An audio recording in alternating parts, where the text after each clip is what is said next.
Yes, I do. But some of them can doubt in any moment, because when you find yourself in this situation, you are tempted to go to the other side and start to say, we're scoring on goals and we cannot play with 10 men and then we don't have the crowd and then the referee made this decision. And I'm sorry, but we don't need any of those. Is that response, that fighting response, something that can be learned or taught, or is it something that you either have or you don't have, do you think? I think there are people that are very contagious and can transmit a certain level of energy.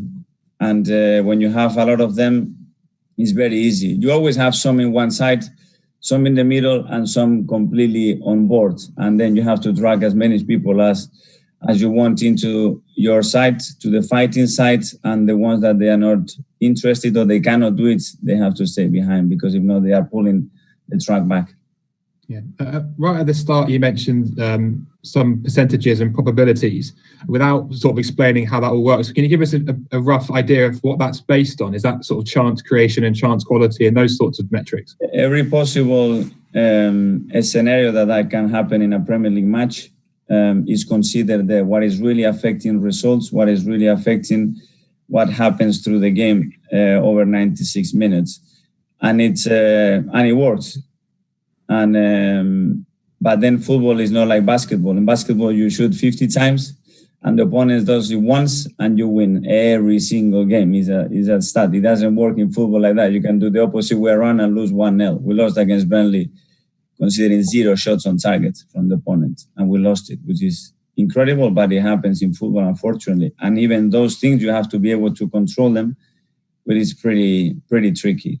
But I'm telling you, last year we were winning games with 25% chance of winning, but we are so efficient when you get into this position, and this is football. But if you are constantly on 60s, 70s, long term, you're going to win many more matches, and this is what we have to try to do and believe, sustain that, still improve, because there is always a reason why you don't win it, and that's what we have to change.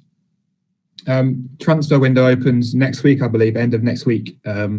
Edu has spoken about the need for a midfielder with creativity. So how far down the line are you in terms of planning for that and being ready for that? The plan is done. What we wanted to do in January, what we wanted to do in the summer. Sometimes you can do it, sometimes not, depending in a lot of factors. But Edu is dealing with that at the moment. I'm focused with all the games. We don't have much time to spend energy now on that, because it's very clear what we want to do. Thanks, just lastly for me, we know that the club had big difficulties in selling players or finding other clubs for players in the summer, that you literally have too many players right now, with obviously 2 not being registered. Will you need to shift some out to get some in? Again, Sam, my job is to make the most out of this squad, the players that we have. We know what we want to do, and we will try to execute it, knowing that the actual context, market, and what we have been through, it makes it difficult. Thanks, Mikel. Cheers. Thanks, Sam. Thank you. Matt from the Mail, finally. Hello, Mikel. Hello, Mark. Mikel, why do you think your finishing is so poor? Why is your shot conversion rate not what it was? I think it's confidence related. When you are in that mood, that when you shoot, the ball goes on the nets, and when it's not happening for you, you are overthinking, or sometimes it's bad luck.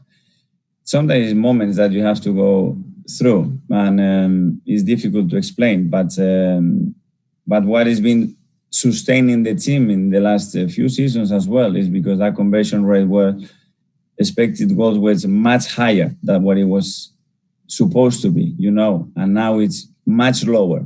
So that's a big gap and a lot of points at the end. And we need to completely change that straight away and find ways to score goals even when the opportunities are not that clear, because that's what it gives teams more points and the big teams the opportunity to win a game in any moment.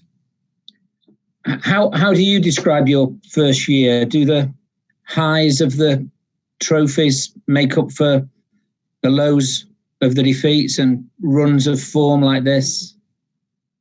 talking in general, having gone through probably in the most, well, Ken Fryer has been here more than anybody. I think he's been here 70 years. And he said, Mikel, it's not one of the most challenging years in Arsenal history. Believe me, I've been here 70 years. It's the most challenging and difficult year in Arsenal's history. And there I can take a lot of positives, and things that we've done, things that we've changed, things that worked, obviously the 2 trophies that we won. But then this is the results now in the Premier League. I take in the gloss of what we've done for sure. And we have to accept that, because there is now a negativity around the team because is what happened. And we cannot deny that. So I am enjoying a lot the challenge. I still feel so privileged to be here. I will not change anything, any decision. But at the moment we are hurting and we are suffering because we care a lot about this club. We had other ambitions to start the season and it's not going our way. And it's time to fight back, be together and get this club what it deserves. Does success in this competition lift all that pressure, make it all better, or ultimately, as long as you're in the wrong place in the table, are you dissatisfied? Are you unhappy? Well, the best medicine again to a team, a club that is not winning, is to win a football match. It doesn't matter any competition. That brings confidence, that brings joy, that brings more belief, and there is nothing else. That talk doesn't change if you keep losing. Stats, whatever you want to tell them, it doesn't change. You need to be supported by results, and at the end is what it makes anything stable, possible, and to keep working. If not, it's impossible. Have you spoken to Pep since you last played Manchester City? And yes, does he offer you any support or sympathy? I don't expect he'll do you any favours on the field. No, he won't, because I know him and he wants to win this competition. But yeah, he's been incredibly supportive all the time. We always talk, we always are in contact, and he's a really important person in my life, regardless the football, and him and other people that are really close to me. They've been incredibly supportive and giving me a strength and giving me a lot of good advice, I think.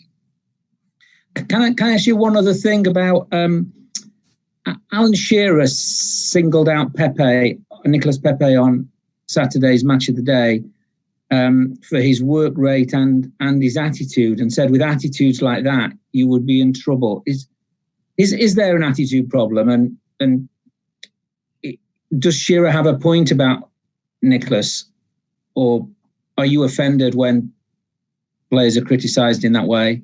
I would always defend my players. Whatever I have to discuss with them, it will be internally. But Pepe wants to do his best. Pepe is willing to help the team as much as he possibly can.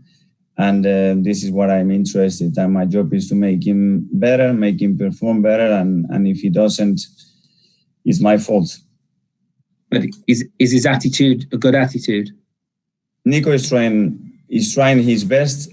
And is willing to do that. We all know Nico, and sometimes his body language makes him feel, but he's hurting, he's suffering, believe me, because I'm close with him, and he's trying his best, and he feels the responsibility because he knows why the club brought him here, and he wants to deliver that.